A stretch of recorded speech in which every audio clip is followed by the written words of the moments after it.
नए साल की ढेर सारी शुभकामनाएं सब लोगों को। जय श्री कृष्ण बच्चों। भारतीय संस्कृति के हिसाब से गुड़ी पाड़वे के दिन नया वर्ष शुरू होता है, लेकिन कैलेंडर बदलने वाला जो नया साल है, अंग्रेजी नया साल है, वो है ये 1 जनवरी। तो आज संघर्ष के बिना मिली हुई जो सक्सेस है वो कितना लाभदायक है, कितना नहीं है, और संघर्ष से मिली हुई जो उपलब्धि है, जो यश है, जो सक्सेस है, वो कितनी अच्छी होती है, ये मैं आज आप लोगों को बताने जा रही हूँ। सोचो कि हमें जो चाहिए वो हर चीज हमें मिल सकती है, या मिल जाएगी, या मिल गई तो, या फिर जो चीज चाहिए वो भी बिना किसी तकलीफ के, बिना किसी परिश्रम किए वो हमें मिल गई, तो हमें कैसे लगेगा? क्या लगेगा? तो सब कुछ अगर रेडीमेड हमें मिलता जाएगा, सब कुछ हमारे पास अवेलेबल होता जाएगा, जैसे हमारे पेरेंट्स हमको सारा रेडीमेड लाके दे दे, लेकिन इस वजह से क्या होगा, हम वीक हो जाएंगे, हमारे अंदर कमजोरी आ जाएगी कि जब वो कठिन क्षण आता है ना परिश्रम करने का, जब हमें कुछ सूझता नहीं है, यार अब क्या करें, इतनी बड़ी मुश्किल आ गई है, उस समय हम सोचेंगे नहीं, वो हासिल करने के लिए हम प्रयास नहीं करेंगे, तो ऐसी जो सक्सेस मिलेगी वो हमें उस समय के लिए खुशी प्रदान करेगी, लेकिन आने वाले दूसरे संकट के समय हम उतने मजबूत रहेंगे क्या? नहीं रहेंगे, क्योंकि हमें सब रेडीमेड मिल गया। तो फिर ये जो कठिन क्षण है, ये जो परिश्रम करने का समय है, वो कैसे हैंडल किया जा सकता है? वो हमारे जीवन में विदाउट स्ट्रगल, विदाउट परिश्रम हमें जो सक्सेस मिलता है वो हमें खुशी तो प्रदान कर देता है, पर छोटी सी, ज्यादा समय की खुशी हमें कैसे प्राप्त हो सकती है? हमारा संघर्ष हमें कैसे करने से क्या होता है, उसके लिए एक छोटी सी स्टोरी मैं आज आप लोगों को बताती हूँ। वो स्टोरी है बटरफ्लाई की, तितली की। तितली नाम सुन के हमारा मन कैसे रंग बिरंगी हो जाता है ना, क्योंकि तितली रंग बिरंगी होती है, तो हमारा मन भी उसके जैसे हो जाता है। तितली हमें देखने को भी बहुत अच्छी लगती है। एक दिन की बात है, कई सारे मित्र गार्डन में खेल रहे थे, लुका छुपी का खेल चल रहा था। तो उस लुका छुपी के खेल के समय सारे बच्चे इधर उधर, सबको ढूंढना था ना, लुका छुपी मतलब कोई एक व्यक्ति उन सबको ढूंढता है जो सारे छिपे हुए हैं। कोई पेड़ के पीछे, कोई दीवार के पीछे, कोई कहीं भी, जहां जहां जिसको जिसको जगह मिली थी ना, वहां वहां पे वो छुप रहे थे। एक बच्चा था उसमें का, जो एक पेड़ के पीछे छुपा, उसको उस पेड़ की डाली पे कुछ लटका हुआ दिख रहा था। वो उसने देखा ध्यान से, यार ये क्या है? फिर उसके ध्यान में आया कि ये ककून है। ककून मतलब बटरफ्लाई होते हैं ना, बटरफ्लाई जहां अंडे देते हैं, वैसे मिट्टी का ऐसे घरटा, मतलब घरौंदा बोल सकते, वो ऐसे बना हुआ था, वो ऐसे हिल रहा था। वो हिल रहा था तो उसको बड़ा अजीब लगा, यार ये कैसे, ये क्या है, ये कैसे हिल रहा है? उसको थोड़ा अजीब लग रहा, उसका कुतूहल जाग गया। कुतूहल जाग गया तो फिर क्या हुआ, वो ध्यान से उसके पास देखने लगा, अरे यार क्या है, क्या है, क्या है?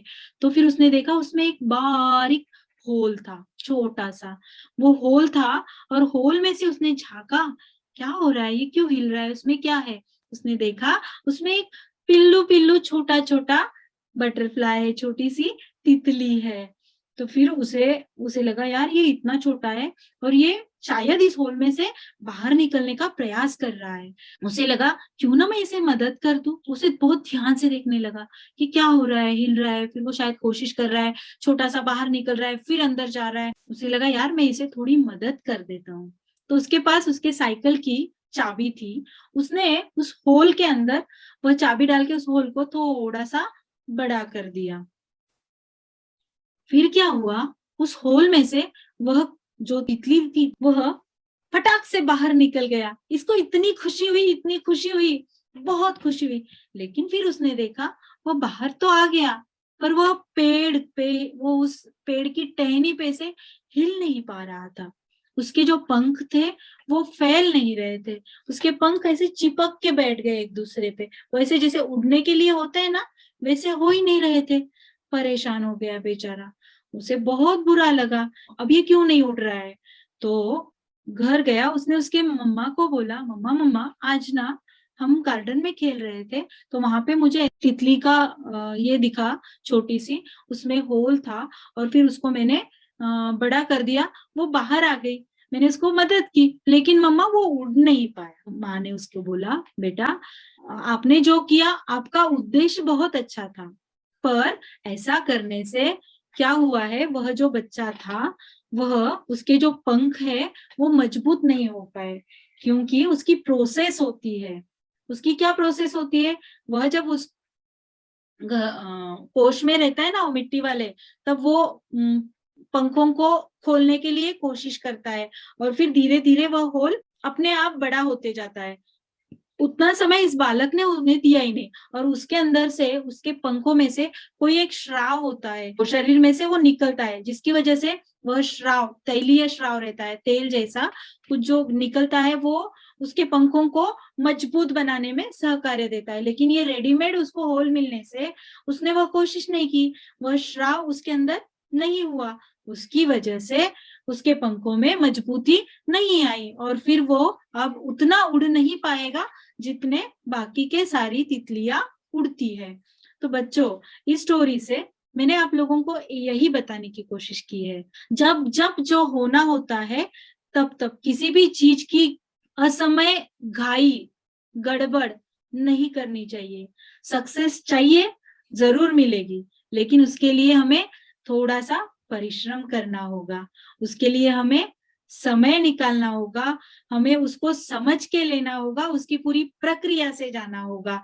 फटाफट रेडीमेड सब कुछ मिले, ऐसी अपेक्षा कभी भी नहीं करनी चाहिए। बिना संघर्ष के जो भी सक्सेस मिलता है, वो हमारे लाइफ को आगे सक्सेसफुल नहीं बनाता है। उस समय तो हम सक्सेसफुल बन जाएंगे, लेकिन आगे हम सक्सेसफुल नहीं बनेंगे, क्योंकि हमें आदत हो जाती है सब रेडीमेड लेने की। इस कहानी से मैंने आप लोगों को यही सिखाया है।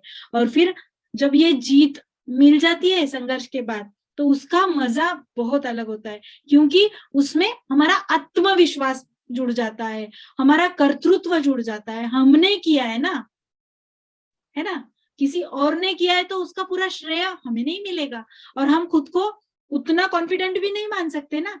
जब हमें खुद परिश्रम करके मिला है, तो हमारा कॉन्फिडेंस लेवल एक अलग वे का होता है। इसीलिए खुद का आत्मविश्वास जागृत करने के लिए हमें हमारे परिश्रम, हमें उतना समय उस चीज को देके करना है। छोटी सी हेल्प ले सकते हैं हम लोग, छोटी छोटी अड़चने हैं तो उसे पार, पर पूरा ही हम लोग बिना मदद के ही करना। जैसे अभी यह आप लोग श्लोक पढ़ रहे हो, मुझे बहुत अच्छा लग रहा है, मैंने थोड़ी थोड़ी आप लोगों को मदद की है, लेकिन उसको पूरा आप लोग बाद में लर्न करके मुझे भेजते हो, जो उसका अर्थ मैं आप लोगों को बतलाती हूँ, उसका भी आप लोग आपके जीवन में वो कहाँ यूज आएगा, ये ध्यान से देखते हो, सुनते हो, ये बहुत ही अच्छी बात है। 16वें अध्याय में यही सिखाया है कि दैव और आसुरी संपदा हमें कैसी, तो ये जो आसुरी संपदा है ना, ये हमें क्या बोलती है कि सब कुछ फटाफट रेडीमेड ले लो। यार सक्सेस तो होना है, डिग्री तो लेनी है ना, फटाफट। लेकिन दैवी संपदा हमें क्या बोलती है कि संघर्ष करो, और आत्मविश्वास के साथ में हमें इस यश को प्राप्त करना है। बिना संघर्ष के कोई भी काम नहीं करना है। रेडीमेड थोड़ी सी हेल्प ले सकते हैं, पर सब कुछ रेडीमेड नहीं लेना है। जय श्री कृष्ण बच्चों, हैप्पी न्यू ईयर।